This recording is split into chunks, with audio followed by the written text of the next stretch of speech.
and then I'm speaking at the University of Middle East, the Middle East University, and then I'm speaking at Columbia Research Center on different subjects. In the Columbia Research Center, I'll be talking about the future of technology, where information technology is taking us. So if anybody is in town, it's in English. If anybody is in town this evening, I think you will enjoy a vision of the next 50 years direction of technology, information and telecommunication technologies, and what the knowledge society, and where the knowledge society is taking us. It's at 6:30 at Columbia Research Institute in Amman. That's if you are free and if you're interested in a vision of the future. If you can, I would be delighted to see you. Where is it located? It's in Amman. It's very easy. We can get you invitations. خلي invitations for a few invitations for anybody who wants to go to this conference. It's very interesting. I've been spending years researching a vision for the future of the world. So it's a result of very intensive study, and I think it's the first of its kind. I hope it has part of information ethics, because no, ethics. Development is Ethics. very quickly. No, ethics is the subject to which I'm going now. I am meeting with the transparency, global transparency. I think you read in the press that he's in town. The transparency board, and the subject is how to establish a board or a council for business ethics in the Arab world. So we will be developing now a concept which I have. It's a small group official meeting. We will be particularly focusing on anti-corruption. And that is the meeting I have to go to now. That's another subject. This evening this is a closed meeting we're going to. This is an official meeting. But the evening lecture is open, of course, and it's purely on technology trends, which I learn from experts that are here. I follow what you say and write, and I'm saying in my speech that this is not my creation. This is my summation of creations of experts. Well, you may be following us, but you're also leading us at the same time, I think. No, I learn, and I'm a good student, and I'm very privileged to be a good student. For the one who cannot attend this event, is it possible to send us the statement? With pleasure. With pleasure. With pleasure. With pleasure. I don't have it in Arabic. The speech is in English, but it will be translated. It will be. It will be translated. It will be translated. But this, I think, is very. It's a different lecture. It's not about what everybody analyzes or talks about or thinks about. It's a visionary presentation. Anyway, I wanted to tell you how honored and delighted we are to have you in this college. This college was privileged this year by being awarded the prize for being the best business school in Asia. And Asia is a huge continent. It's half the world, population-wise and space. And so we are very, very lucky that we were selected to be the top business school. And although we are a very young university or college, we're here only 4 years, but we are trying to develop a model for a school of excellence. We only recruit top students, and we provide the highest education. We only, I think, college in business that teaches by case method. We use the case methodology, just like in Harvard. And the idea came to me when I was visiting Harvard, where my daughter was at the Harvard Business School, graduate school. And I didn't see at Harvard anything we cannot do. There was no secret in Harvard. You get the best students, the top students, get the best professors, the best teaching material, the best teaching tools, the best research environment, and you can do it. It's doable. So, and I'm now very privileged as an old man at 75 years old. My grandson is today at Yale. He was offered, invited actually by both Harvard and Yale, and he chose to go to Yale. But this place of excellence that's why I'm mentioning, is dedicated to excellence in every way, and that's why we are very delighted to have this group of excellence in technology and in engineering and in networking, and we're very, very proud that we have been part of this project. I can't add anything to what this great group of experts can do, so I will just leave and let you do the real work. And I just want to tell you I'm very honored and very delighted to be part of you. So thank you very much. Thank you very much. You take over. I will take over. I'm very appreciative of your kind words there, and we're very grateful for the lovely facilities you've allowed us to use today for the meeting, and for the very great support that you are giving in your capacity as chairman of ASREN and in other respects as well. I stay at your disposal anytime for anything that will serve the Arab world. I am an Arab nationalist that has one thing on his mind: how to serve the Arab world. I'm very proud to be an Arab, and I'm very proud of our heritage, our contribution to civilization, to knowledge and to technology, and we want to be back in that seat, and I think we are going to be back in our leadership seat, jointly together with the other leaders in the world. The Arab world deserves nothing less than that. Thank you very much. Thank you. Thank you. Thank you. Welcome you all myself to the meeting. I'm David West from Dante. This is the first of the meetings for the new UMed Connect 3 project. This is the first project meeting for that project, and also the first meeting we've had for the ASREN initiative, which we've been having jointly in the past with UMed Connect meetings. I'd like to welcome everyone to this meeting. We've got a very good attendance here today. This is possibly a record number of people attending one of our meetings, and I really appreciate the fact that you're all here. We've got a wide mixture of partners. Some of you are already partners of the UMed Connect 3 programme. Some of you are partners or becoming partners in ASREN. But I think a number of NRENs here and individuals here are not in either a partner of UMed Connect 3 or ASREN right now. But the fact you're here, I think, is extremely good and is very encouraging, because it shows there's a lot of interest in those projects. Some organisations here may be interested in becoming members of UMed Connect 3 or ASREN, or both, in the weeks and months to come.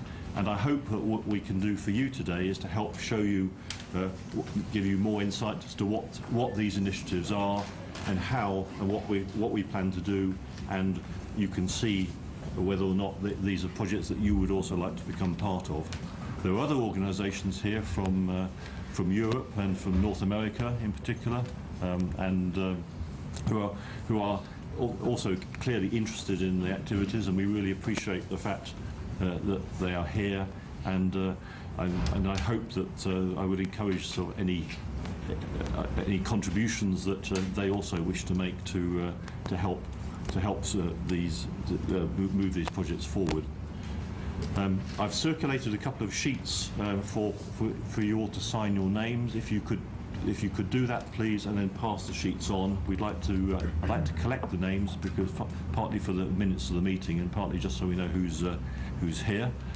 Did you ask for email? I've asked for email addresses as well, Youssef. So names, organisations, and email addresses. 2 sheets went down the side. If when they get to the end, if I could have them back. The last time I did this, the sheets got lost, which is most unfortunate. So we rather defeated the whole purpose of doing it. So I'm keen to get the sheets back at some point. But okay, in terms of what we're going to do today, the agenda, the broad agenda for the meeting was as set out in the document that ASREN put out for the e-AGE conference. There's a copy of it there, in there, yeah, thank you. And so basically what we're going to do is, I'm going to give a short overview, first of all, about the UMed Connect 3 project and its status. Secondly, we'll invite Salem and Youssef to give an update about ASREN itself. We've then got the chance for a series of presentations by partners who are here, short presentations, I think it will need to be. We've listed some of the UMed Connect partners, but I would be very interested in other partners also presenting today, so because I think it's important that we get a complete picture. If we've got time, we'll see how we're going. I will also give a short update about the GÉANT programme in Europe, about what we're doing on that. And then I'd like to run through our activities for the UMed Connect 3 project. We have 3 or 4 activities that we're doing, and we'll report on progress and plans for those. And the final thing that's not in the programme that we will actually do midway through is I would like to invite Reinhold Popek, from Germany, who's giving legal advice to ASREN, to actually talk very briefly again about, as he did yesterday afternoon, about the process for joining ASREN, because I think it's important that we all understand, thank you very much, what's entailed in doing that. It's not difficult, but we just want to be clear. Okay, so that's the programme for this morning. I presume we have a coffee break at some point, do we? Yes. Yep. At any point, does it matter when? I guess we will serve coffee. We'll serve coffee. That's perfect. Perfect. Good. I need 5 minutes for Sharifa. Just 5 minutes. She has that very recent activity we want all about it. I need 5 minutes for Sharifa. At any point? When does it matter when? Whenever. Yep. Okay. Okay. Well, let me kick off by introducing the. We kick off by talking about the UMed Connect 3 project. How do I do this? There we are.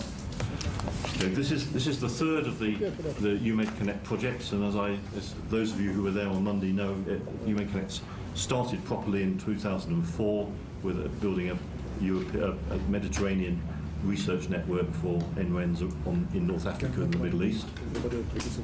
Just around for everybody to introduce themselves. Oh, we'll do some. Okay, yes, I'm sorry. I know that many people know. We will do introductions. Yes. So sorry. You're quite right. So we'll pass the microphone around for this. We will go around in that direction. Okay. So Youssef. I'm Yusuf Norman. I'm working for JNet, and I'm helping the development of ASREN. My name is Sharifa Hajjat. I'm the e-learning coordinator at the Women's College, Higher College of Technology, United Arab Emirates. I'm Ahmed Dabbar, the Services and Technology Development Manager at Ankabut, the UAE Advanced Network for Research and Education. Federico Gieri from INFN and Project Director of UMed Credit Support Project. Federica Tandondo, External Relation and Communication Manager of the Italian Research and Education Network. Bassam Shabab, Enterprise Architect Manager for Qatar Foundation. Mohammed Jazar, Manager of Infrastructure and Operations at Qatar University. John Chatham, Georgetown University in Qatar, and I'm representing Internet 2. Mohammed Jumini from Computing Center Khwarizmi, Tunisia. Haytham Abdel, manager of Greek Center in Tunisia. Hisham Hash Hassan from CNRS Lebanon, Network Operation Manager. Amjad Abu Zaid, Ministry of Telecommunication. Good morning to everybody.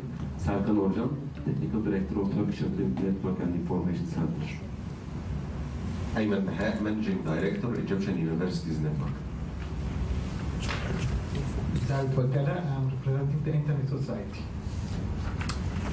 Yab Al-Amri, DG of Planning and Development, Higher Education Amman.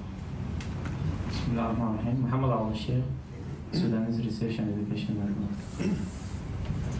Hatem Hamad, Jamal Samir, IT. Manin Reale from GARD, the Internal Research and Academic Network, Technical Manager of Human Credit Support. Rosh Al-Mouhab from sales in Algeria. I am managing the IRN, which is the Algerian Research and Education Network. Imad Al-Husseini, head of Iraq Commission for Computers and Informatics, Minister of Higher Education and Scientific Research. Mahan Kurtum, Senior Knowledge Management and Research Specialist, National Research Foundation, UAE. Hussein Sultan Al-Ulama, National Research Foundation, United Arab Emirates. Magid Khafagi, Professor at Master University, Cairo, and Manager of Education Technology Center. Arnold Pobek, Legal Counsel from Asran. Salim Al-Akhtash, Asran.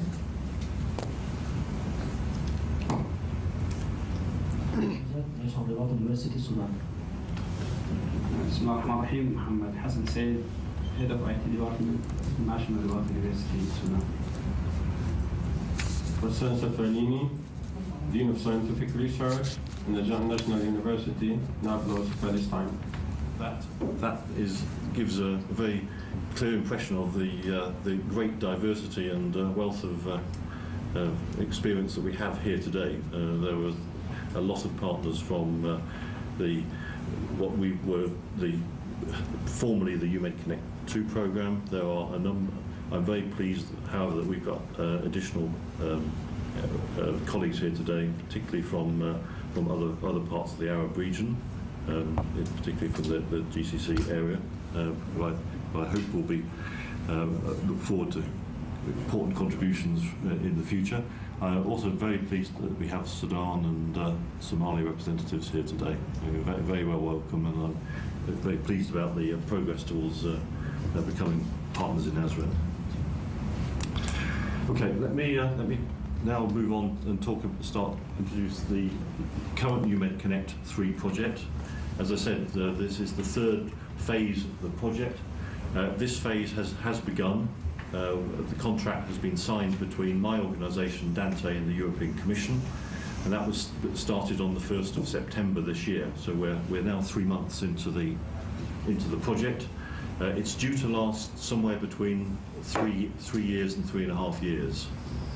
So we are at the very start. We have a big opportunity ahead of us, and we want to make as much of it as we can. The European Commission is putting just over €3 million into this phase of the project, and their money always comes with some conditions attached to it. And in this case, the major condition from a financial point of view is that it's 36% of the total. In other words, we need to find the remaining money has to be matched by the remaining money from partners. And so for this phase of the project, the partner share is now well over half the total cost of the project. Dante remains the coordinating partner in terms of the project and its work with the EC, and we continue to have good support from European NRENs who have been helping with earlier stages of the project. GAR, the Italian NREN, is one of those, and are here today. We also get a lot of help from the French NREN, the Spanish NREN, and the Greek NREN, who are all part of the UMed Connect program. The other big difference, though, this time is that for this project, ASREN is now formally a project partner, and we think that is an extremely important part of the way in which this project is going to be developed. And it was important also for the European Commission that ASREN was part of the project. And one of the key challenges now is to use this project in a way to help establish ASREN as a regional networking organisation for the Arab area. Under the way in which the EC's money works, they specify a number of countries that may benefit from the EC's co-funding, and I've listed on there the countries that are mentioned. This includes some of the existing partners in the programme, such as Algeria, Morocco, and Palestine. It includes countries that have been part of the programme in the past, such as Egypt, Jordan, Syria, and Tunisia. It includes other countries that have not yet been ever part of the programme, including Libya and Lebanon. And maybe during the course of the programme that we will attract further partners to come in and join the programme. However, beyond this, I would like to stress that other partners are very, very welcome to join, and I'm hoping that will happen, and we're very encouraged by the fact we've had for a while now strong support from Angelus in particular, and we're getting increasing relationship with Qatar Foundation, and I look forward to building those relationships further during this phase of the project. I've put on this slide, I better read it out because it's quite small print, you may not be able to see it at the very back there, but from the European Commission's point of view, for this phase of the project, their overall objective, and I quote here, this is their own words, is to ensure the long-term sustainability of the research networking infrastructure between the European Union and ENPI South countries. That means that the North Africa and the Middle Eastern area, in order to maximise synergies of bilateral and regional research and education projects. That's quite a lot of words there, but basically what they're trying to do in this third phase of the project is set it up in such a way as it can continue on afterwards. And that is why ASREN is so key to this, because the EC and us also believe that is part of the solution.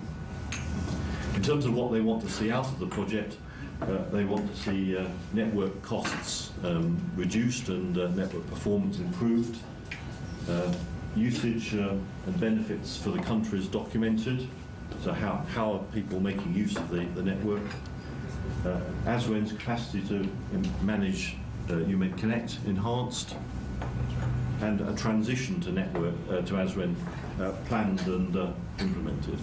So the role of ASREN is very much built into the UMed Connect 3 programme. In terms of activities, we have already begun the UMed Connect 3 project. There is a new website for this project. It is umedconnect3.net.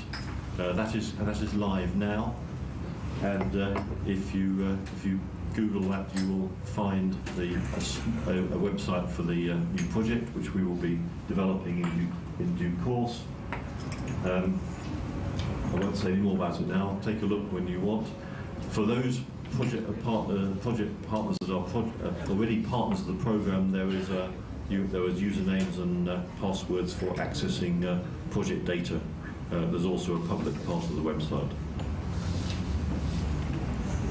We're also designing new posters for the programme.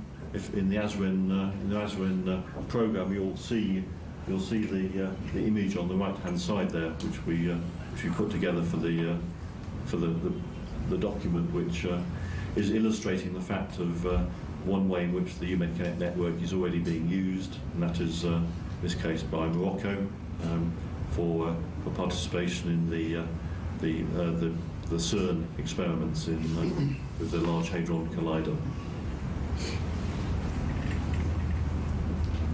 We're also in the process of developing a new case study as well, also from Morocco, which is showcasing how satellite technology, or satellite photographs, I should say, are then being sent over fibre optic networks between institutions in France and Morocco, being processed in France and sent back to Morocco for analysis of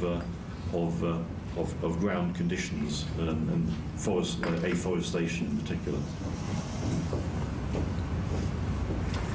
We're currently developing the new connectivity for the UMAConnect 3 network. So far, we are implementing 3 new circuits for Algeria, Morocco, and Palestine, which are the countries that have so far made commitments to the program. In Algeria's case, a 155 megabit link is being provisioned at the which will connect Algeria to a UMAConnect hub in Catania in southern Italy. That's underway at the moment. There's an existing link between Algeria and the networks, which is being replaced. So there's connectivity now that's being replaced. From Morocco, a new 40 megabit link is being implemented, which will connect Marwan in Morocco to a node in Paris, which is on the Géant network. That's replacing another existing circuit. And in the case of Palestine, a new link is being, a 45 megabit link is being implemented at the moment.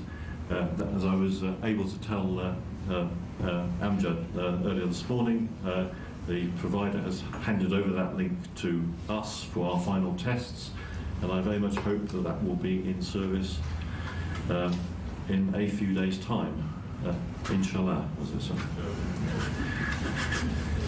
Very, very close. I am hoping that out of the discussions that are underway already and will continue, that there will be more partners, and we are very keen that as a key part of the programme that we will be providing capacity for further partners as part of their membership of this programme.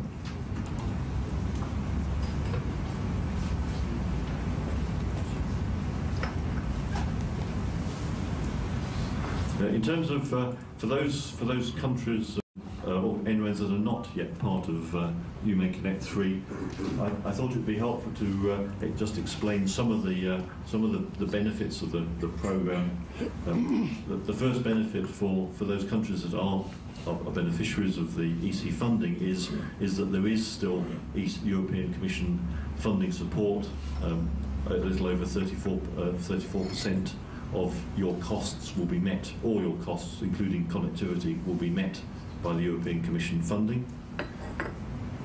And because of the way that we're purchasing connectivity centrally, we should be able to get the best rates that are available for international bandwidth in the market. I mean, that's certainly been our experience and our ability in the past, and I hope that can continue. Through the research network connectivity that we provision, not only travel to meetings and training courses, we provide marketing support, and there is technical advice and assistance from not only Dante but also from the European NRENs that are partners in the programme, and also increasingly from ASREN itself as well. So those are the main kind of general benefits of the programme. And then finally, how do you join UMAConnect 3 and what is needed? UMAConnect 3 is designed for NRENs, Arab NRENs, who are either in place now or in the process of being formed. From your point of view, we're looking for you to provide access for the research and education community in your country.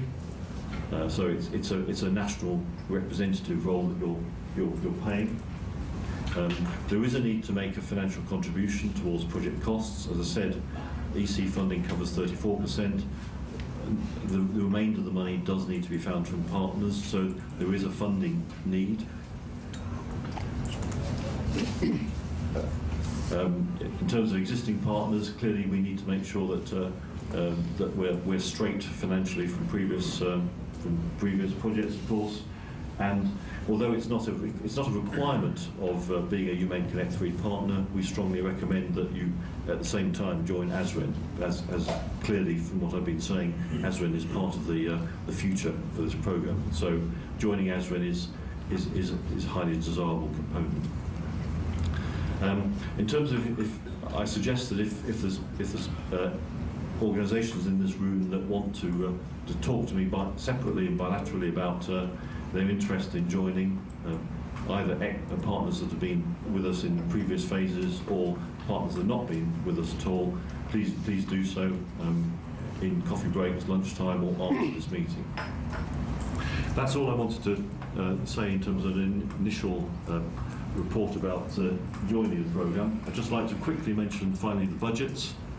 The total budget for UMain Connect 3 over the next 3 years is €9 million.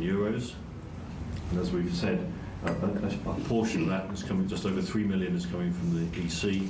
The remainder comes from the money we collect from partners. We've got a top-down split as to how the budget will be spent. The main point to make is, I'm not going to go through detail, but if you look at the rather strange sort of squashed circle on the slide there, the very large proportion of the money, the purple shading, is to be spent on connectivity. And just like in previous phases of the project, 85% of all the money is spent on providing the connectivity for the programme. The remainder is spent on manpower for running the project, training courses, promotion, travel support for getting people to meetings and whatever. But those are relatively small items in total terms. The bulk of the money is spent on the network and the network management, which is really the rationale for the programme. And that's all I wanted to say at this stage. I don't know if anyone has any comments or questions at this point.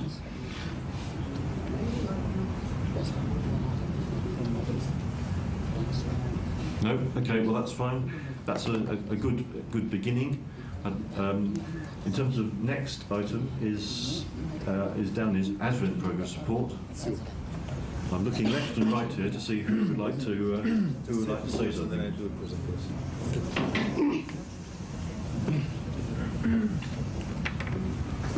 Good morning, and thank you. I enjoyed this high-level attendance, especially for the guests who have never been part of UMain Connect 2 and UMain Connect 3. So this is the first meeting, and it's a good start. To start with, the first issue is, as you have seen, as I went through, and now we are just launching and moving ahead. Your support is very important for as I thank those who signed the letter of accord and invite all others to join. We work together, myself and Salim, and with the support of David and the rest of UMain Connect 3 partners to prepare a comprehensive plan, and we will be able to achieve at least what we have started the planning in, you remember, in the rounds starting from Cairo, Algeria, Rome, and then Brussels, and now in Amman. What we can see now is we are ready to achieve these goals that we were requested through the planning we have made together. I will leave the floor to Salim to continue. I will start my presentation with welcoming you here in Jordan to ASREN offices, which are now hosted at Talal Abu Ghazadeh Graduate School of Business, which is a school part of the German University. So ASREN, as you know, was established as an official non-profit organization, GmbH, Gom am BH, in Germany. So we are very glad to have our legal office with us here today in ASREN, just to explain the idea why ASREN is important and why do we need to move forward. And just to explain some legal aspects of ASREN is a non-profit organization, and it's registered as a non-profit organization according to the German law.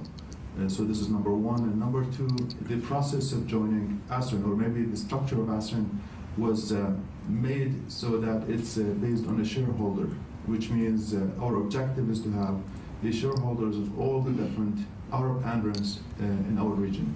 And so we're expecting, or we are planning to have 22 Arab Emirates as shareholders of ASREN, plus Abu Ghazali Consulting in Germany, and that's the purpose of the putting together this ASREN concept. So our law office today, Herr Popek, is the person who will explain what is ASREN from a legal perspective in Germany, and what is the operation and the objective that ASREN will be leading, and how, if would any Arab Emirates, if they are interested to join ASREN, what is the legal process that has to be done? And it's a very simple formula. It's just, you also need just to say intention. So for those who have expressed that they would like to be part of ASREN, by signing this letter of intent, all what we need from them is just to say that I am planning to join ASREN as a shareholder. There is no financial commitment. We will, because Abu Ghazali Consulting, which is the third shareholder of ASREN now, the first shareholder is Jordanian University Networks, the second shareholder is the Moroccan University Network, and the third shareholder is Abu Ghazali Consulting, which has invested all the monies, the capital, which is about 50,000 euro, and also the legal costs and all the different financial and technical aspects to make ASREN as a legal entity exist to oversee the operations of ASREN. Now, Herr Popek will also explain to be able to join, as I just mentioned, you just need to show an intention, and then all what we need to do is just from our shares as Abu Ghazali Consulting, we will just give away shares until the whole organization or the non-profit company is owned by all the Arab Emirates. So this is a process that he will explain today. Now, as it's written in the agenda, I have to explain what is a progress report, but what I just mentioned, it will be an annual report. Now, it's an annual report at the end of the year. This is something that we do over and over, that we submit, we publish an annual report of what we're doing as ASREN. And this will be our first annual report, which will mainly focus on who we are.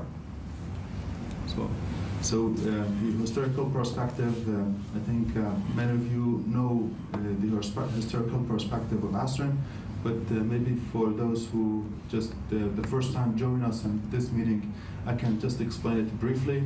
On my right-hand side, my colleague, Mr. Yusuf Turman, who has put all the efforts together with his AMREN representatives from the Arab region. So I think many of you are also here on this table from Algeria, from Ms. Madame Al-Muhab, from Tunisia, Dr. Mohammed Jimni, and from Egypt, Mr. Ayman Al-Baha, and from Syria, they're not here, but Mr. I guess. So those are the leaders who have put together, not myself, I just recently joined maybe a year ago, or maybe a year and a half ago, as an advisor to my chairman. So I am his senior advisor on ICT and technology, and I'm helping him to put together this ASREN. Again, ASREN is your ASREN, it's not my ASREN, it's not Talal Abu Ghazali ASREN, it's your ASREN. And we are here only to support you and to help you put this and move forward. It's only because we believe in this project. So my colleagues, I can say, the AMREN representatives from the Mediterranean countries in the region have put together this concept of building a consortium, a non-profit organization to oversee this perspective. And maybe you can see on the slides, this started in 2005. Then it started with another project, PAN project. I don't want to go into details because I think many of you have, if you have been in this process, but it's very simple, saying that this project, ASTRAN, builds on the UMIT Connect project, which started in 2004. And then there were some efforts from the Andran Arab countries in the Mediterranean countries that they would like to establish this organization to make the efforts in building the connectivity between neighboring countries a sustainable project. So into the one of the things that they had, it's the Rome Declaration that they have. I was not there at that time, but maybe my colleague here, Yusuf, can explain that they have put together a declaration that says we in the Mediterranean countries would like to move forward and make this as a regional national research and regional research and education network. Now, because there has been several efforts, and in 2000 and beginning of 2000, towards the end of 2009, beginning of 2010, Yusuf began to discuss with our chairman, Abdullah Abu Ghazali, how we can really make use or maybe just help us, support us at the political level, at the technical level, at the financial level to make this an organization. Now, what happened afterwards, the European Commission, in order to go to the third phase of UMIT Connected 3, which we are today in the third phase of UMIT Connected 3, they required that there has to be a sustainable organization, an entity that exists to continue to be able to make the networking between the different countries, specifically in the Mediterranean region. So the concept was before as Cameron, consortium of Mediterranean Arab countries, whatever, but then our chairman has a different vision. He wanted something for the Arab region. Similar to what is being done for Latin America, similar to what's being done for Europe, similar to what's being done in China and some other regions in the world. And so then the idea was to build something like an Arab, initially it was Arab Scientific Research and Education Network, because, and then now sometimes you find in the publications that we have very often troubles, and my colleague Sarah here, finding logos and finding statements that says Arab Scientific, but then the things changed and it became Arab States, which means it's for the all the Arab countries, Arab States Scientific Research and Education Network. Now, this organization was initially, the concept of this was launched in Brussels 2010, and then in this same year, 2010, December, it was launched as officially at the League of Arab States, and the Secretary General of the League of Arab States is the honorary chairman of this organization, and Dr. Talal Abu Ghazali is the chairman of this organization. Now, I and my colleague, Mr. Yusuf Al-Tuman, we are the ones who are handling the execution of the organization, in addition to our office manager, Ms. Sarah Al-Aisawi, and we are supported by a technical team from Talal Abu Ghazali organization. So now we are hosted here, so we don't have to pay for the rents, we don't have to pay for electricity, we don't have to pay for so many services that we get hosted by Talal Abu Ghazali organization. So this is the concept of my first slide and introduction, and now we are a non-profit organization. It's called ASTRAN, and it's registered officially in Germany as GmbH. In Germany, GmbH. Okay, so it's a non-profit organization. And shareholders are Abu Ghazali Consulting, the Jordanian University Network, and then the Moroccan CNRST. Now, this is just a slide that I love and I always show in my presentations. Some people maybe hate me for that, but I'll try to change my slide afterwards for those who have seen it several times. But it's the concept of who we are as ASTRAN. You know, this is a triangle that shows that we are, are the ones who are putting together all the different ANRANs from the Arab region. So the ANRANs are the Arab ANRANs, and we are the ones just like orchestrating the different activities, facilitating the different activities for the benefits of researchers and students in the Arab countries. And the other one is we are the ones who are also working with different partners from the education sector, from the government, and also from the industry. And you can see 1, 2, 3, 4, 5 are in fact the points that we, those are the things that we deliver. Maybe a lot of them that we're not providing at this point in time because we have just started We need to build our systems. We need to be sustainable. We need to have financial aspects, and so it's a longer process. It's not an easy task. We just turn on the button, it works. No, it's a long process, and it's a continuing process. So one of the objectives was first is to have this operation management of the whole networking and connectivity in our region. And the second one is the technology advancement, to be able to keep up to date on the technology, connecting together all the different universities and national research and education networks in our region. And the third one is about the architecture development. And we have seen this is one of the main challenges, and we have seen this in the last tender of UMED Connected 3, that we were not able to have the capacity that links the neighboring countries together. But there are countries that go directly to Europe, and we're not really making use of the economies of the scale of capacity in the different countries.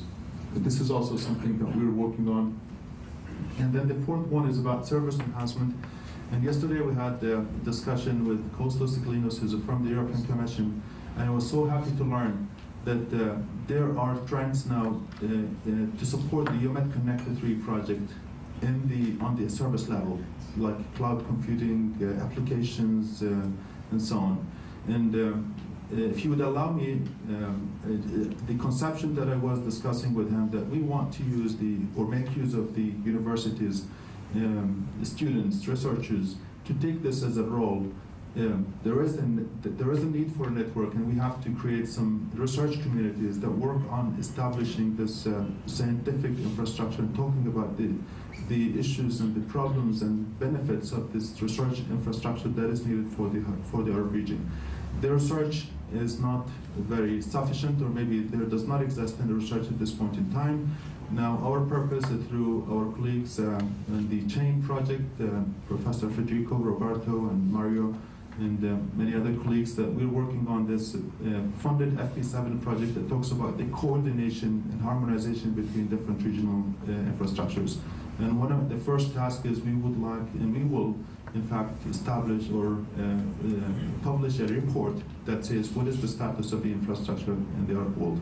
So technically, at the service level, at the application level, how we can work through different organizations and technical operators to be able to establish and move forward according to the best practices and international standards in building the Arab infrastructure. So this is our starting point, and then we'll try to motivate universities to take over some of the roles of doing some research in making this happen in consensus to what is happening in the rest of the world.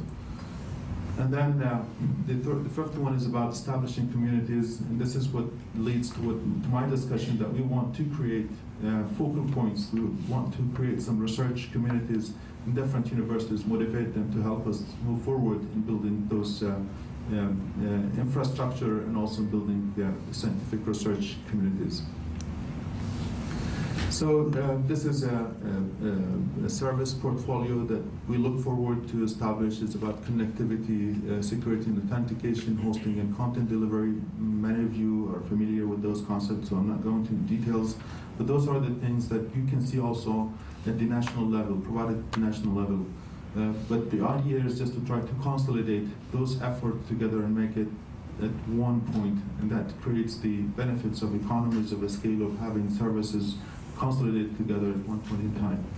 Communication tools and conferencing, computing resources, dissemination, which is an important aspect, is the dissemination, is just to let people know who we are and what we're doing. And not me, myself, or my colleague here, it's all of you would have to say and to create this awareness in the universities and in the sectors. What is it that needs to be done to make it happen for the Arab region, for the benefit of our next generation? Now, this is something that I and my colleagues were discussing, and our chairman has been very supportive. And this is probably falls in the same direction of creating those communities about this research Iraqi initiative. And so this means we want to consolidate efforts and try to create and support researchers in the Arab countries. And this initiative will focus on high bandwidth connectivity, on technology tools and architecture, middleware services, cloud, high computing performance, data storage, archiving, support and expertise, establish communities of practice all over. I mean, this is just a proposal, and you know, if you agree, we can work together on this initiative. We'll try to get some support from different partners to be able to move forward in this excellent initiative that can help us put our records at the regional and at the international level. So what we're planning next is to work on this regional operations center.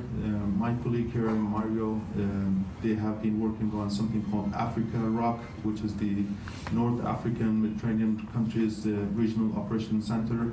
And now we are in the process of establishing something like Africa. I mean, now Africa Arabia ROC exists, but now there is a trend to create this as an Arabian regional operations center.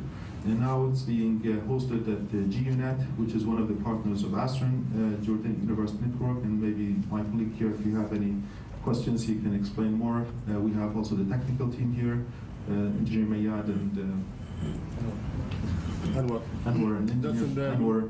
Maybe you can talk to them briefly about those kind of aspects and things. Now, building capacity and technical development skills. I mean, we're very grateful to our Italian partners. Whatever we do, probably it's too hard just to meet what they have contributed to our region here. Professor Federico, Mario, Roberto, who is not with us here today, but they have several European supported projects like the EPIC project, the Human Grid Support project we will see today and tomorrow. And there is also an extension, and we have been working with them. In fact, they are the ones who have been doing all the work on moving in the next step of this chain coordination harmonization project. And so this focuses on building capacity. And in the discussions we had yesterday with the European Commission, and David was there, that you know, it's not about just having an organization that says we are ASREN and we want just, you know, shareholders to put on the paperwork as a shareholder. The story does not stop there. The story begins there, in fact, because then you need to build the capacity, the expertise, the competencies in this organization and the Arab region to be able to take over and excel as the other regional countries. And this is a major task that we have to focus on. And thanks to the projects that the European Commission have been supporting in building those capacity. So 2 weeks ago, or just before this conference, and Ricardo was there as an instructor for this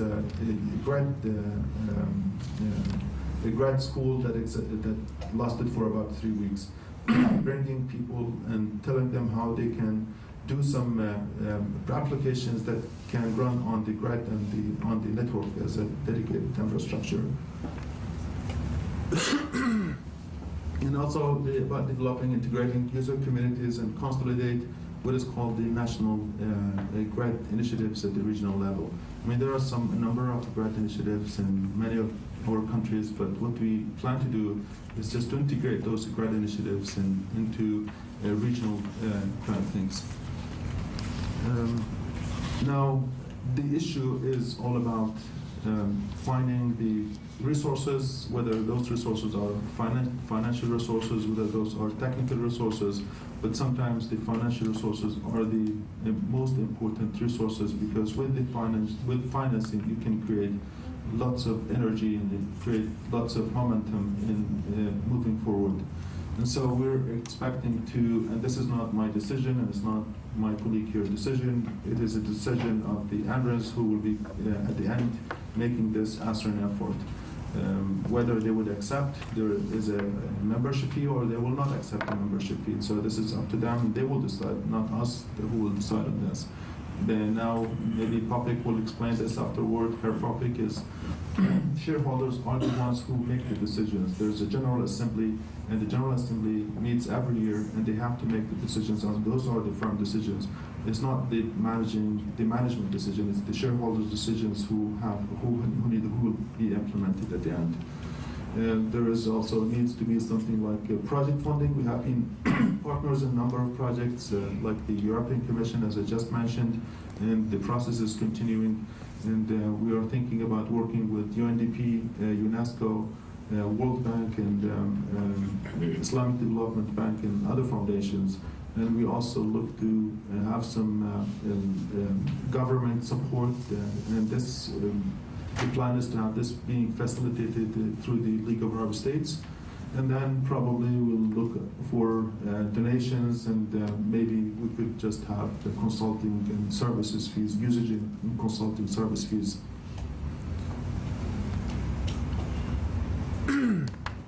Yesterday, in my brief presentation on Monday, I mentioned now there we have the decision was to create two consortiums or coalitions, and one consortium will this is one of the main results of this conference is we have a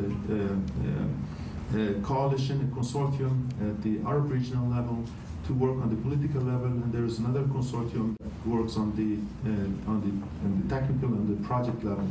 At the political level, we're thinking about, and this is something we discussed with the League of Arab States. The League of Arab States leads us at the political level with the Arab organization, ICT, Information and Communication Technology Organization, and with the Association of Arab Universities, with the Union of Scientific Research Communities, and together with ASRAN, we will work at the political level to have the consensus of our political leaders that this is the important project that they need to support, and they need to create momentum around this project.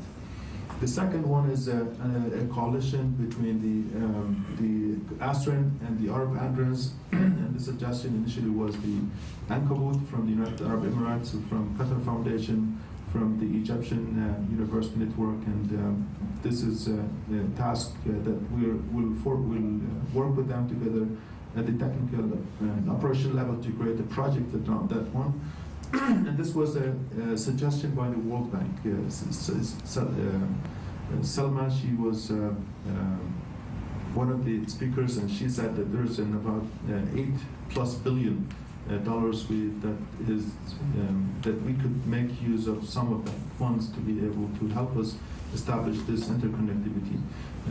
You have seen ESCOA presentation saying that now there are proposals and suggestions to build the links between neighboring countries.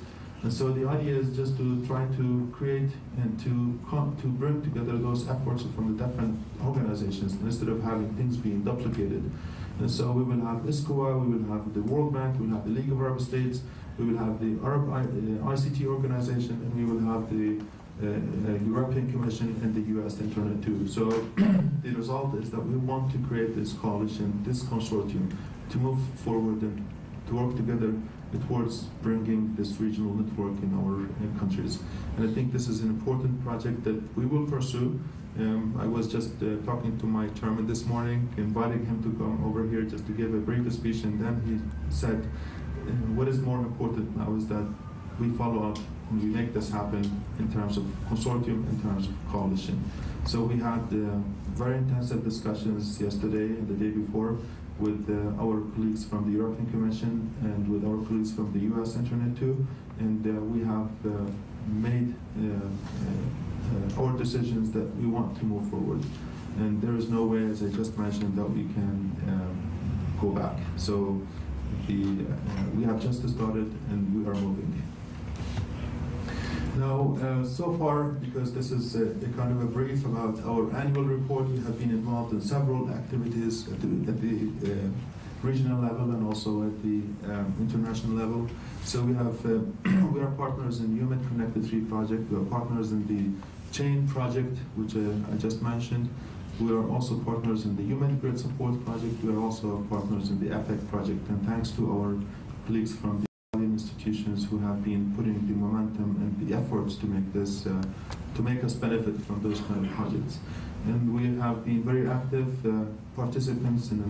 We have submitted, we have drafted and put together some documents to the Ministry of Education in Lebanon for them to understand and to be able to move forward on the initiative of bringing research and education institutions together in a dedicated network. And as I just mentioned, we are very active in chain and meetings. We participated in September meeting in Lyon. We participated in a meeting in Italy in May. we're also participating in a meeting in May, also in Malta, and we have also participated online on the Internet 2 SRG meeting. We have been participating in the African meeting, the Tuena networking meeting, and also in other workshops. And so we have been very active in spreading the word, creating awareness on who we are and what we're doing. Now this is a slide which I like very much for our old generation that says ASTRAN is a new hope and opportunity that we don't want to miss. So wider connectivity for the research and education network, collaborative and innovative research to create this knowledge and innovation industries in our region, knowledge and skills development, enhanced education, and leapfrog into the world-class arena. So we don't want to be left behind. Aspiration and better opportunities for our youth, because those are the ones who will create the future for our region.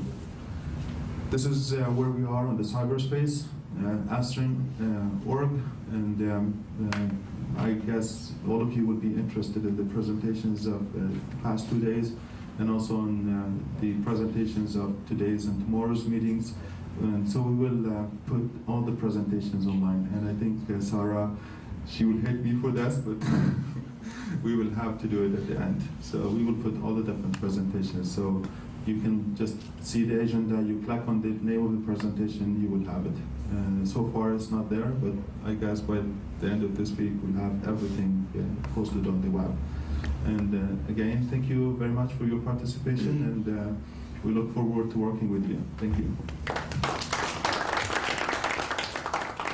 Thank you very much, Hussein. That's almost breathless, actually, the amount of activity that has started off this year, which I think is very encouraging and doesn't give opportunity and hope for the future, I think. Are there any questions for Salem or Youssef about ASRAN's progress report? Talks about difficulties and challenges and concerns. Thanks for Sam that he removed that slide. So we are. I'm optimistic. Yeah, we need to now. I think we have the momentum to start, and we are ready. I think with this level of support. So I will not take that slide anymore. We all understand the fact there are challenges, and they are all around us and will remain. At the same time, there are a lot of opportunities, and there's a lot of strength and of support, which I think we need to build on. Okay, right, thank you. I think what we'd like to do now is have some brief presentations from partners. I would like to start, I think, with some of the existing UMed Connect partners, and then we'll move on and quickly go through some others as well. And the presentations need to be on a stick like this, so that we can stick them into that machine. So if anyone would like to, if anyone's got a presentation and want to put it onto a stick so that it's ready, that would be great. Madam Al-Wahab, would you like to give a short presentation about Algeria first? Good morning, everybody. I am pleased to start. I am the first on the list. Okay, so I will just give you an overview about the work we have done at national level and at regional level with the UMed Connect project, and I hope with ASRAN now. So just to begin, I give you an overview about the Algerian Research and Education Network, which is ARN. This network has been born in 1994, so we have had long term in terms of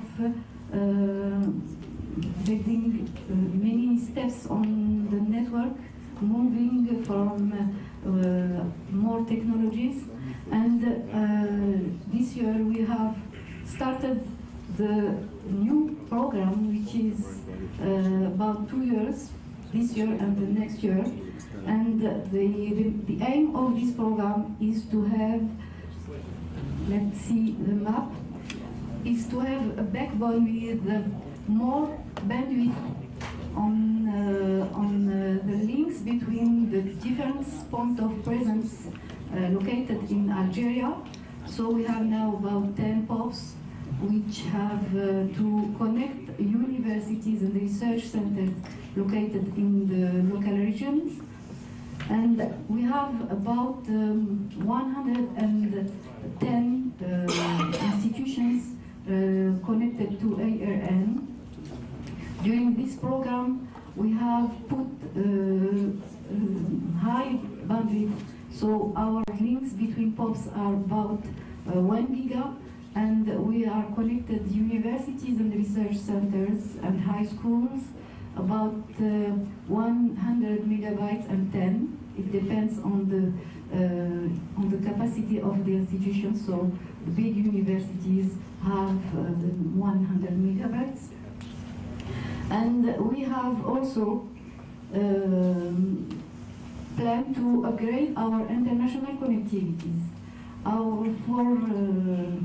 For now, we have two types of connectivities at international level. The first one is the link to e-AGE2011, which has been done through UMED Connect project.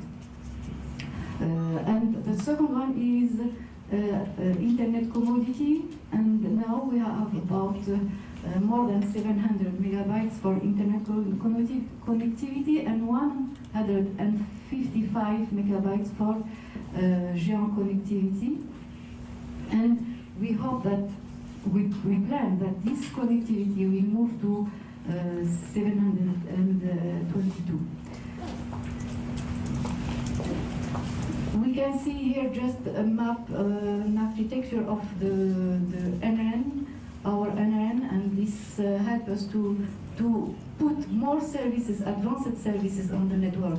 The mainly is that we have to move to MPLS network to give the possibility to other sectors, public sectors, to join this architecture, so we can have health sector and more education sectors also. And we are also planning to put IPv6 on universities. We have put this, we have set up this on the backbone, but not yet at universities level. I will skip the grids, so just to tell you that we have more put efforts on building grid services infrastructure, which help us to give more arguments for our communities to prove that the NRN is best suitable for the scientific communities to have more advanced services, and this helps us to give arguments to our maker decision to the need of moving to these advanced services regarding grid services. So just to give you an overview about our participation to EC projects, we have started with UMED Connect through 3 steps, UMED Connect 1, 2, and 3, and also with grid services, with UMED Grid Support and EPIC projects regarding infrastructure and training. Regarding our participation to ASEAN, as I said, we have started through a UMED Connect project since the beginning, and during these steps we have started to discuss between NRNs on how we can move to a consortium of, at the first step, the Mediterranean countries to have a legal entity which can be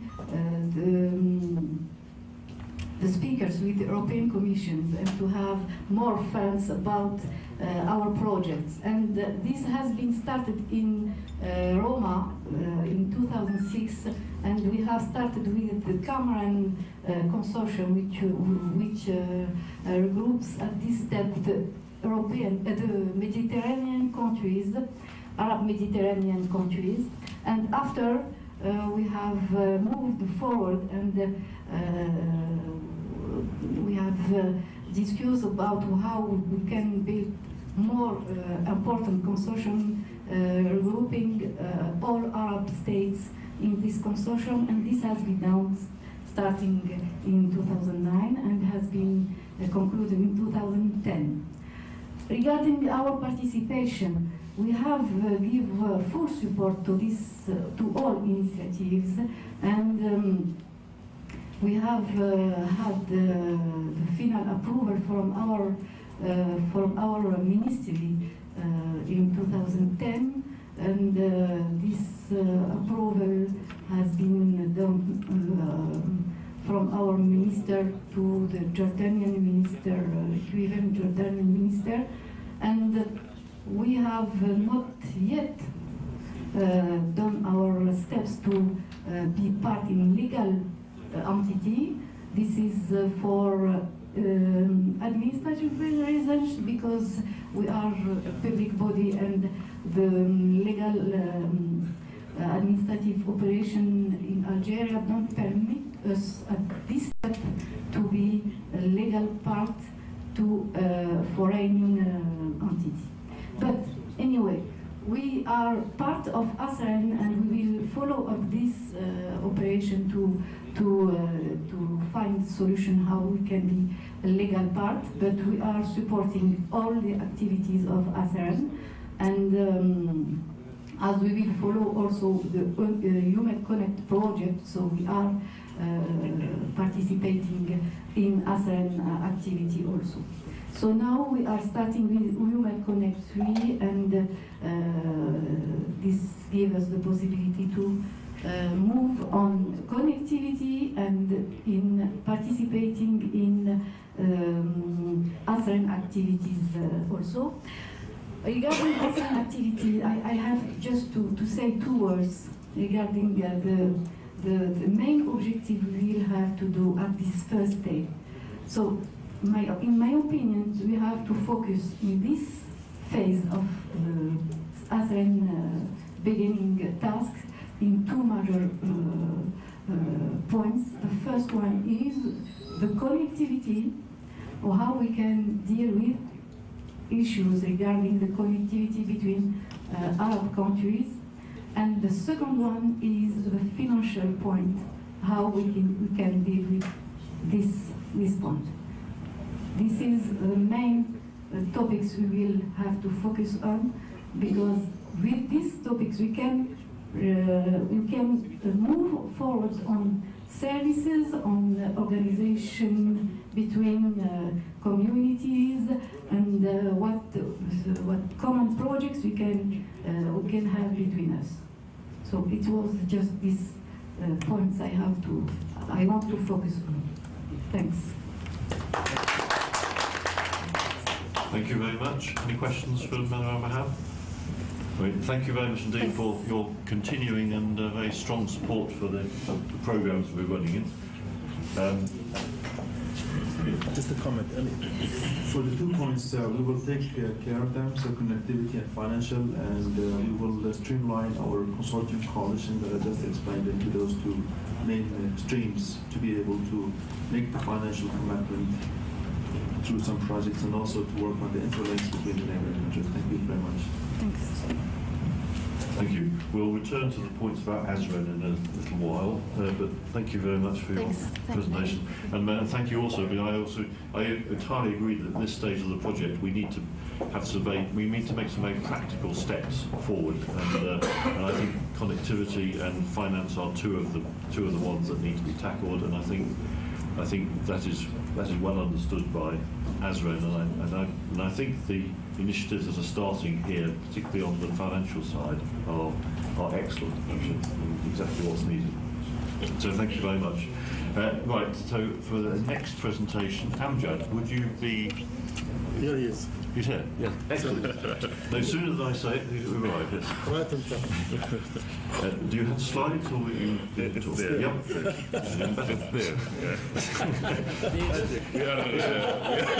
Only the whole project went this smoothly.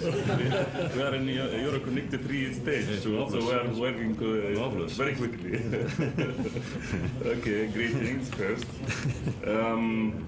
This is a small print from my presentation at the conference. This will be a quick review about the academic network at Palestine, but this time I will focus on the current situation and unfortunately about the challenges, Mr. Yusuf. How that works. Okay. Okay. Currently at Palestine we have we are having a unified fiber optic network that connected all universities at Palestine in both parts, West Bank and Gaza Strip. It's unfortunately, because of the high costs of the connection at Palestine, we just have provide each university with a 25 meg of bandwidth. This is just a support from the government. The government paid the fees for 2 years on behalf of the universities. This is one of the aims of the building of this network is to give the chance for all of the universities to benefit from the Euromed connection and ASRIN connections. Now for the 4th year, I think, Mr. David, we have partnership in Euro Connect project. This is illustration of the network. Unfortunately, we are looking for a dark fiber network at Palestine, but because of the situation and the incubation in Palestine, this is impossible. Because of that, we rely on the telecommunication company at Palestine. And Mr. David knows well about our difficulties. About the Euroconnect partnership, it's, as I said, it starts from 2007. We started with only, unfortunately, with 2 universities. The government gave its full support later for this connection because we believe it's very important for Palestine on different levels. And as Mr. David said this morning, we are in the process to share the Euroconnect 3 project. Our share will be for 3 years this time, and here's the cost, and this cost will be distributed on behalf of all universities. In progress. Provide connectivity between universities and local research centers. This network will cover also the research center at Palestine, so we will provide the connectivity for Euromed and for ASRIN, also for research center, not only for universities, and we are in the process of expand the network, the academic network, to the colleges, not only for universities. And as I mentioned before, we will use the core, the network, to be hub for the schools network. Also, schools will be benefited from this network. The challenge is how to increase the volume of applications and services that can be used, and the number of beneficiaries. Yesterday I was in connect with my colleagues here in Ankabut, and I hope we will benefit from their experience and good experience in this regard. And also how to motivate researchers to benefit from the Euroconnect connection. We raised this point 2 days before at the start of the conference. Unfortunately, there's no awareness to this moment, or full awareness of the importance of this connection.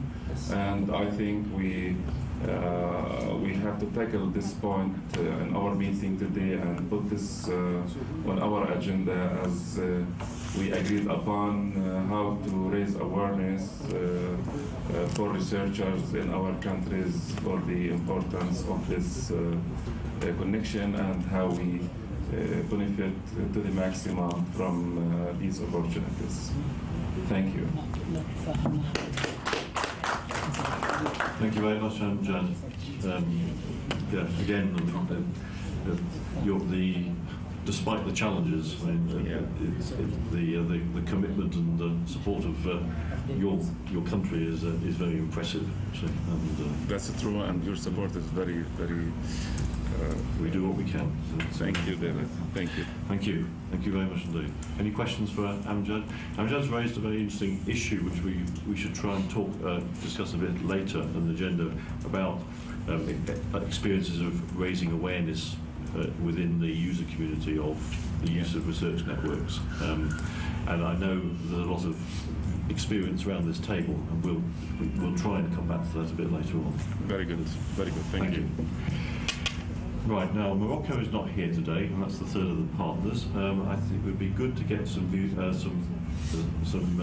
further presentations from our Arab partners around here. I'm going to go around the table a little bit, but Yusuf, would you like to give us some it's an update, not a story.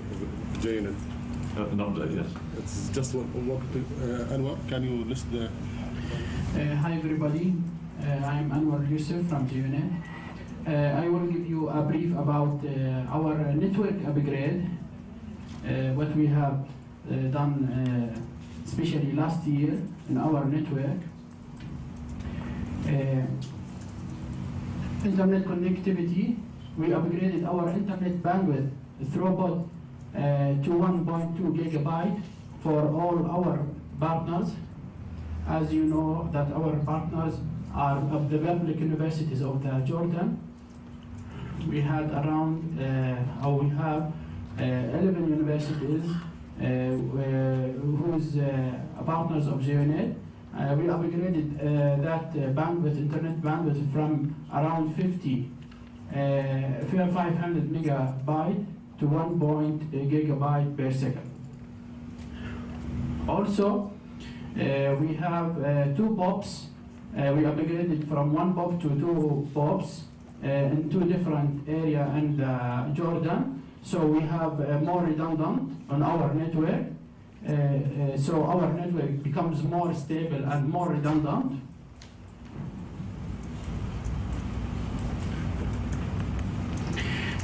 What we have as a new connectivity, we have some aspects for our new connectivity. We had a new partner in the last year.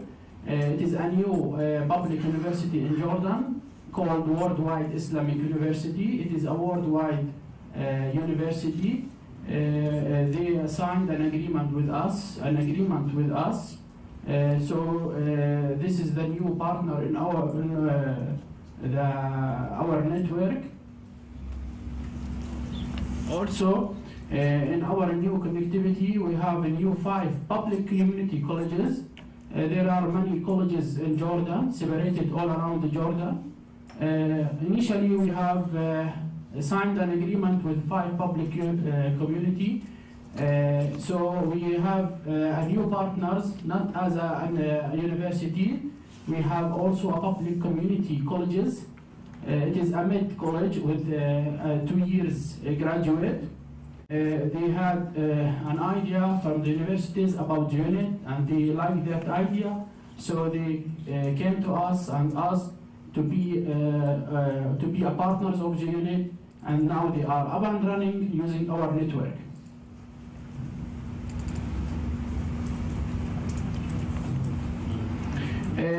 What our coming project in the near futures, in the cooperation with the Minister of ICT in Jordan, we are now working to have new partners as the private universities. We are now working with the Ministry of ICT to has the private universities to be a partner of GeoNet and to get utilization of our network.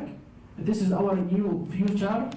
We wish that we can connect these private universities. There are around 18 universities in Jordan.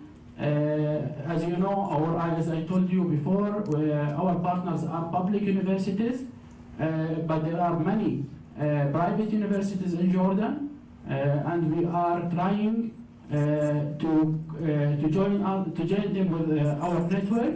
This is our next step or next dream, to have these universities with us. Also, what are the coming projects in Jordan and GeoNet? We are now trying to upgrade our network from 1 gigabyte to 10 gigabyte. So our fiber will be soon at 10 gigabyte per second as a bit per second as a bandwidth.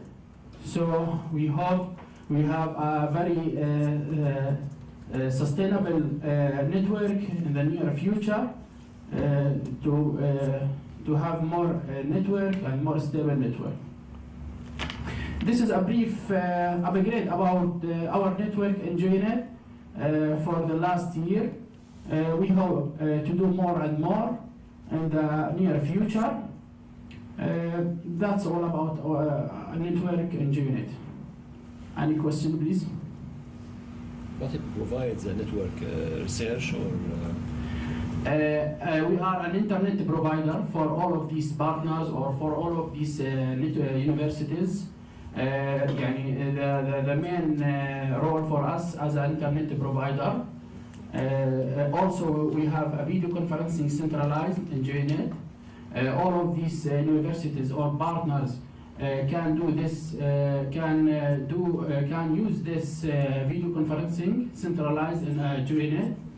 So many meetings are conducting using this video conferencing system.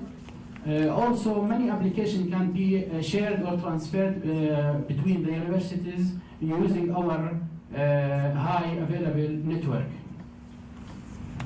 Yes, ma'am. Time you get upgrade is between the two pops, or? Yes. Okay. Oh. Any more question? Yes. You sell it for the universities or give it for free? Sure, but we are a non-profit company, so we made enterprise agreement with some of the local provider. For example, internet.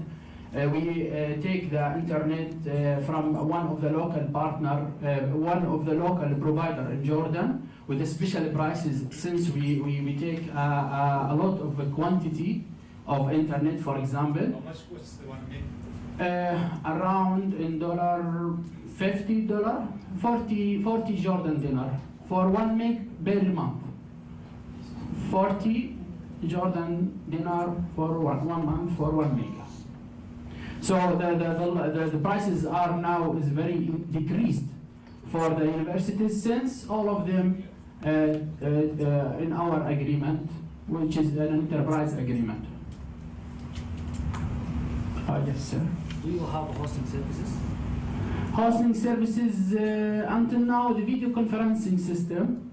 In the future, in the near future, we will work for the cloud computing in GeoNet to be hosted for the all universities. Especially we work on the network on our in the first years, and for the stability for the internet. As you know, the internet is the most important service for all the universities, and our next step is to work on the services. Yes. Thank you, Doctor. No. Thank you. Thank you. Thank you very much indeed. It's my great hope that during the coming year that we will also connect GeoNet back into the UMaine Connect 3 program. One of my personal priorities is to do that, in fact. And Yusuf, I think. So. I've been fighting for Human Connect 3, so I have to be there, but some obstacles. So hopefully that's one of the things we will do in the coming year. Okay, now, yes, a question over there. This is a question for Mr. Norman. What is the role of ASREN regarding if there is a certain members of ASREN that is participating in EU-Med Connect? Is there any role of ASREN or is there any plan to have ASREN as the main entities who's representing all the members through EU-Med Connect? Okay. Well, as Ren, maybe And one more question for Mr. David. After providing the connectivity, is there any others agreements or any others, what do I call it, licensing that I need to take it for other universities to use their services, or that it will be only the connectivity for? Okay, well, let me answer the first question first, and the answer is that yes. ASREN has a very important role to play in the program. We all NRENs who are part of UMed Connect are partners in their own right, but ASREN is there representing the community.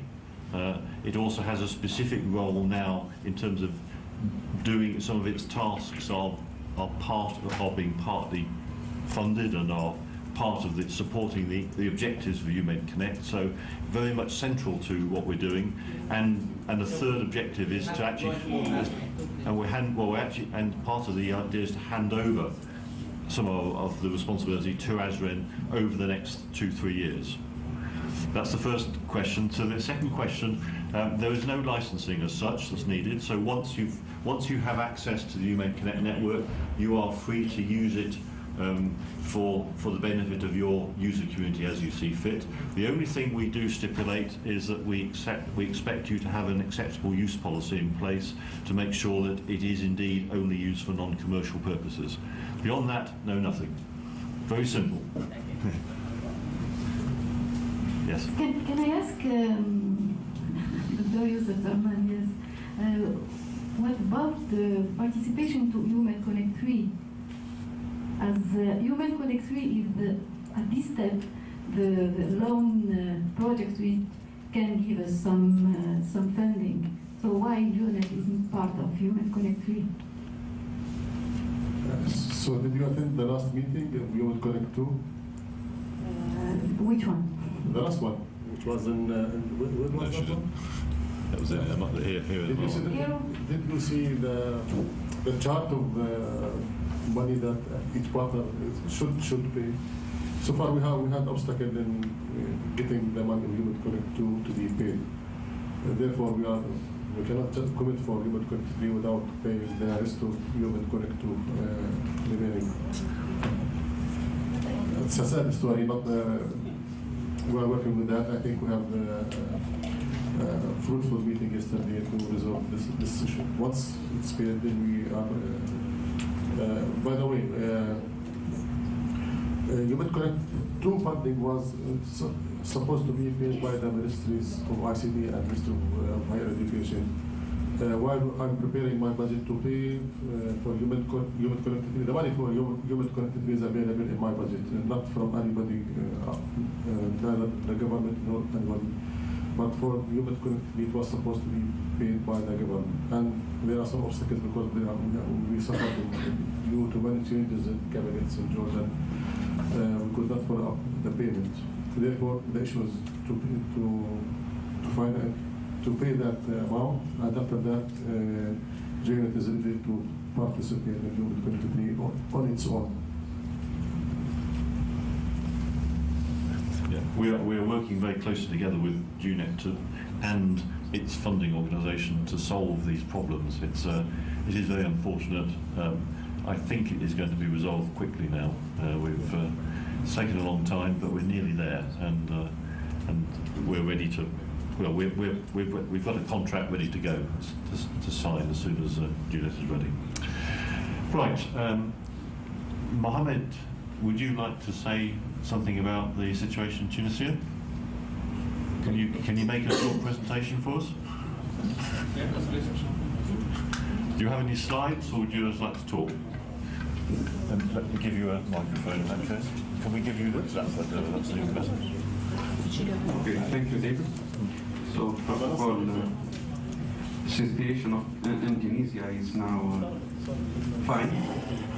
We elected the new president, and we are waiting for the new government to be announced today, I think. So I think the situation is now better than before, and we are looking forward more democracy and thanks to the revolution. So this is the situation in Tunisia. Now, related to Human Connect and Human Connect 3, of course, Tunisia participated in Human Connect 1, Human Connect 2.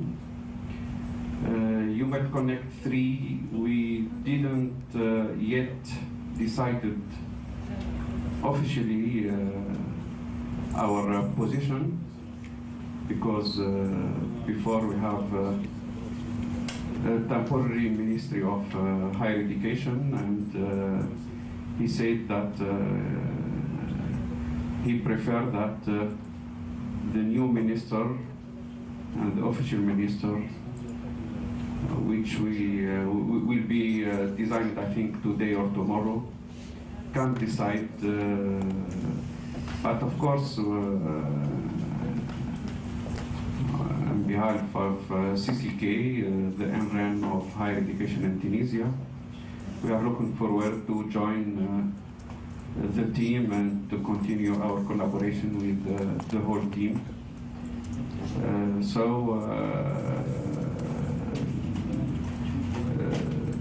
As Azran too, since I personally, as our colleague from Algeria, I was present in the whole process from Carmen to Azran, and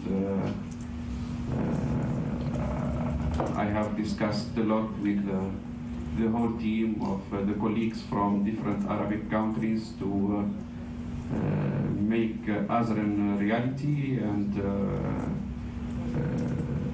I'm looking forward to join quickly also Azran. So what I say is that I think in few weeks, I hope that we will get the official position toward joining both Azran and UMED Connect 3. On behalf of the team of TCK, of my colleague who worked with all colleagues, we are believing that we should join, and our attitude is positive, and we hope that also the political and the official political position will be similar as our position. Thanks a lot.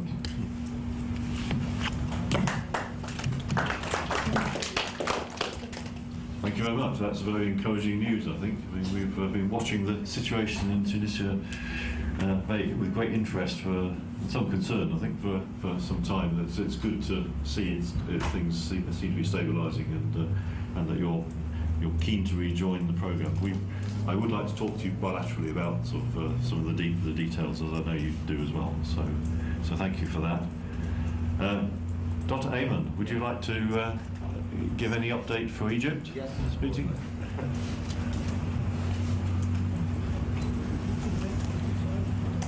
Thank you, David.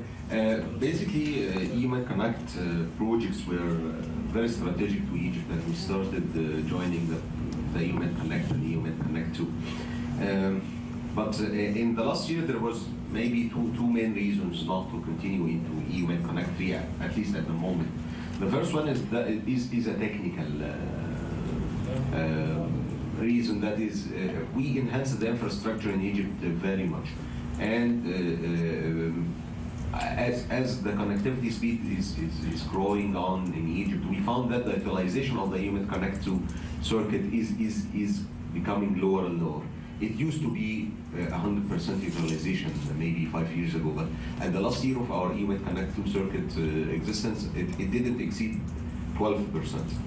So basically, taking into consideration that the connectivity on the commercial internet is much low priced in Egypt, especially for the educational sector, we found that the ratio is 1 to 50, something like that. Especially if we take the effective price of a mega over the utilization of the minerals. That was an economical point of view that we found that the utilization of the circuit is not very high, and on the other hand, the price is very high for us. Especially that EUM is a self-funded, self-sustained entity. We don't get funds from the government, actually. We sustain ourselves, we deliver the service to the universities based on equal shared, lower the price. Actually, to some extent, it's subsidized prices for the universities itself. The university actually pays 25% of the cost of the actual service, and the other 75% comes either from donations or some support from other entities, but not an official budget from the government. And also from our commercial service, because we do provide commercial services like the DNS service of Egypt. All the money coming into EUN is reinvested or reused as to pay the costs of the EUN. And EUN Connect was paid by the Ministry of Communication and Information Technology before, and we didn't pay it from our budget. And when they stopped, we had some problems of getting the fund for the circuit. On the other hand, as I told you, it was not fully utilized because EUMET Connect was utilized for some joint projects in the FP5 and FP6 projects, research projects within the Egyptian universities and with other universities in Europe. Those projects ended, and we didn't have that huge demand on that. On the other hand, the commercial internet served properly. That's exactly why we didn't continue for the EUMET Connect 3 circuit tendering. That was the reason. We tried to get a better price, but we found the price very high, and we found I think the main problem is for the local providers, last mile problem, as we always say, that there is a monopoly on that. Telecom Egypt and Telecom Italy, on the other hand, wanted to get a very high, very expensive price for the service. With the lack of funding we face right now, it's not financially feasible for us to go for this. On the other hand, we still find EUMET Connect 3 and the AGE2011 are very strategic for us, and we have to be there. We need to be there. We need to continue our efforts and support. And what we can offer here, that we offer all the technical support that we can do. All the technical things that we can offer, all the access that we can have into the resources that we have in Egypt, either the contents or the operation of the network or whatsoever. We are fully committed to continue our support. We are fully committed to give the reasons and participation.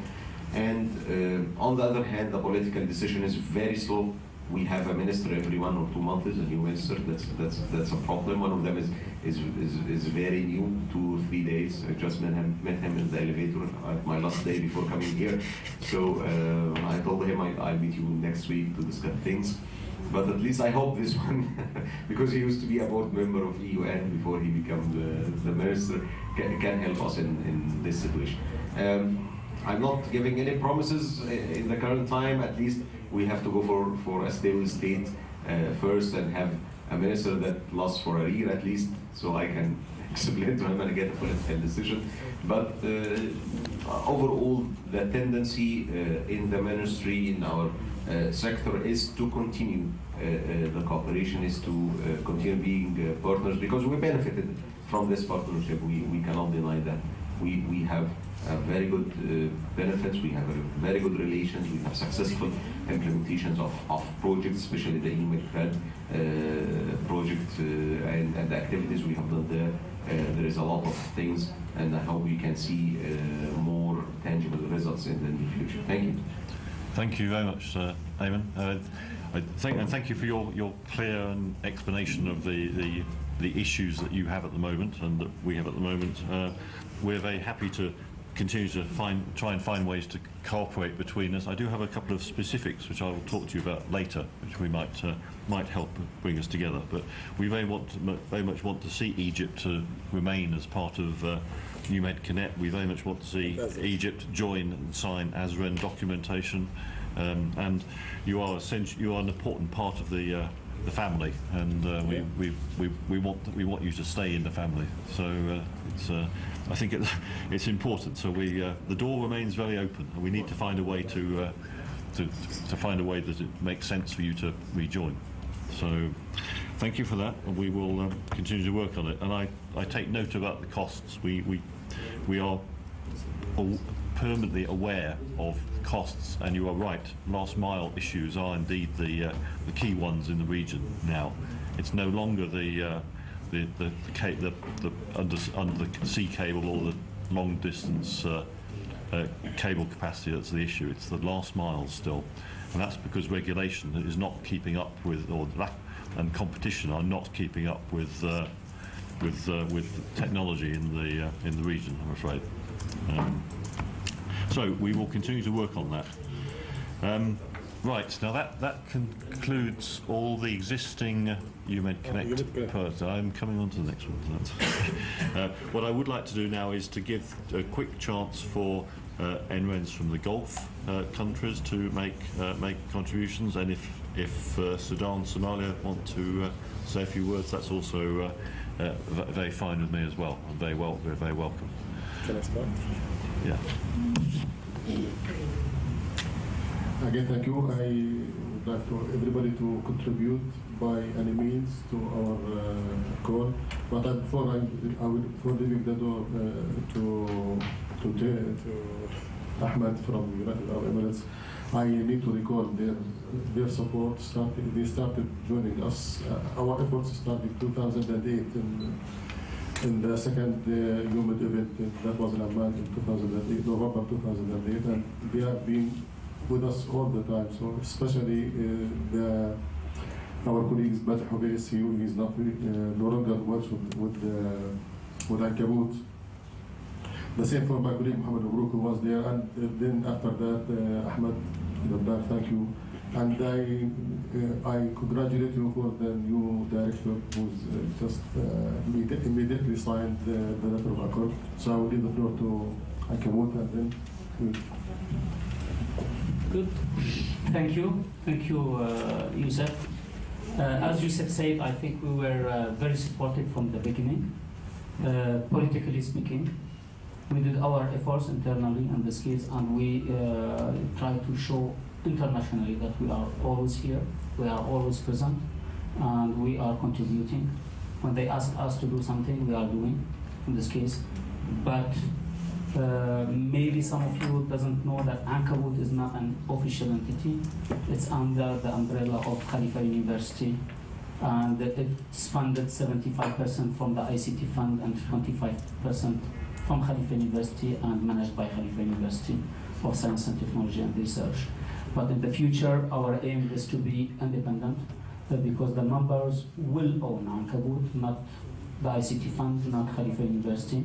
Khalifa University is a member of Ankabut, but actually they did an excellent job in managing this activity. This is only a clarification. Second thing, we signed an MOU with Giant from 2008, and we tried all our efforts to connect to Europe. And I think David is the witness of our efforts. And the last effort we have done together, this is the UMed Connect 3. We did all the efforts to connect, to collect the all information about cost, about tendering. We went to the meetings in Rome, in Düsseldorf, and we showed always our interest in participating to these meetings. And we said, guys, okay, do your efforts, we'll do our own. And as Dr. Ayman said, last mile. It was the real issue for us. The last mile, I think, for some countries is 1 time or 2 times. For us, it was 4 to 5 times the price proposed from the tender process.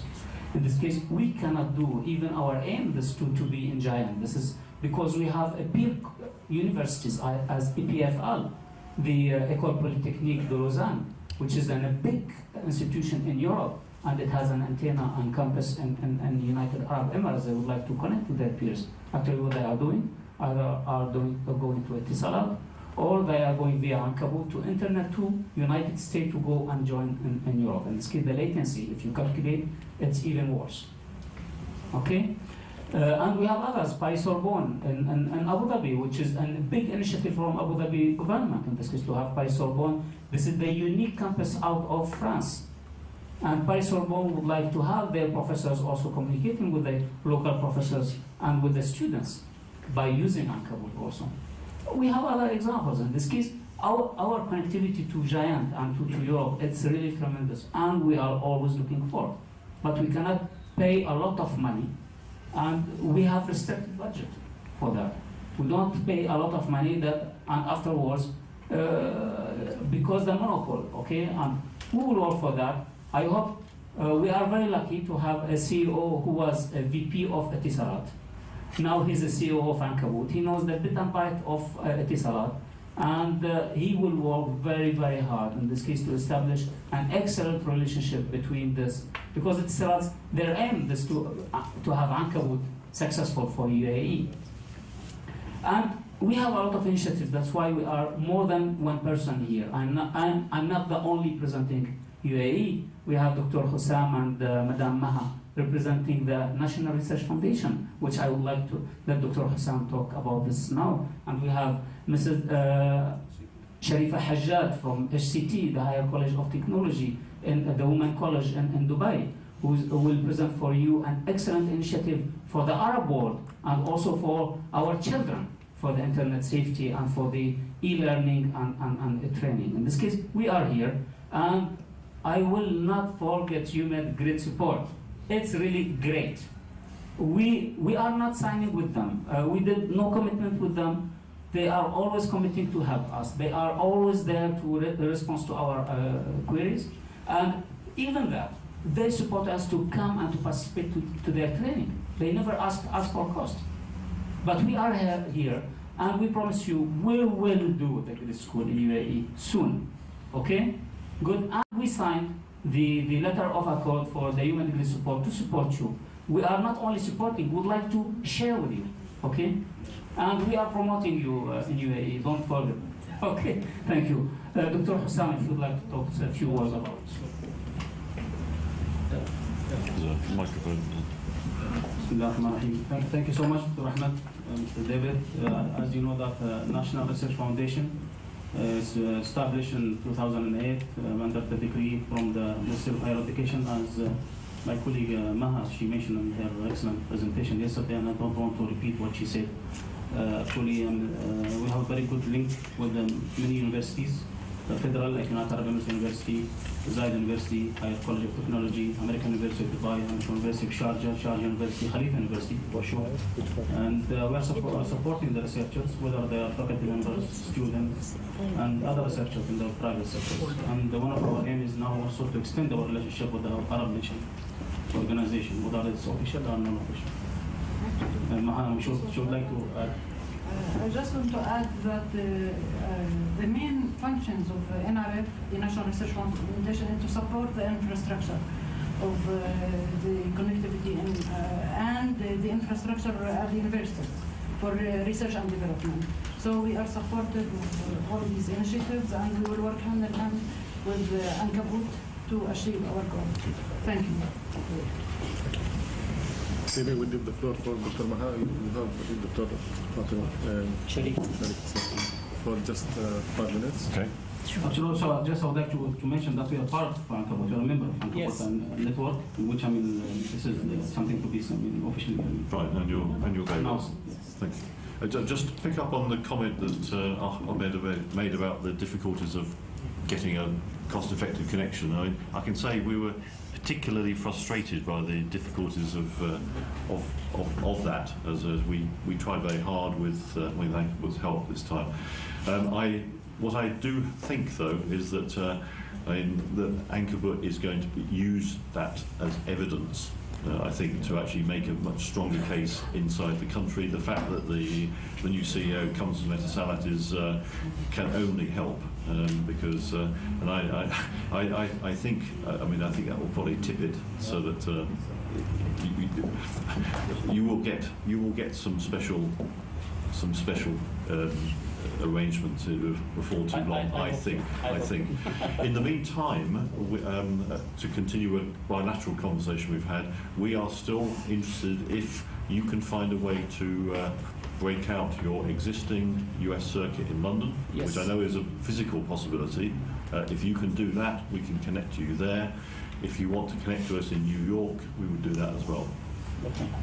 Yeah, we so took the opportunity. let's not, in the mean, whilst we sort out the longer term issues, let's see if there's a way to connect in the short term. In one of the. This is good to mention. Places. We have 2 action items. First of all, to look in London and our presence and to peer review, and we have the other solution, this to peer review and with Canary in New York also. In this case, this we are working on that, and we'll give you our okay. our feedback.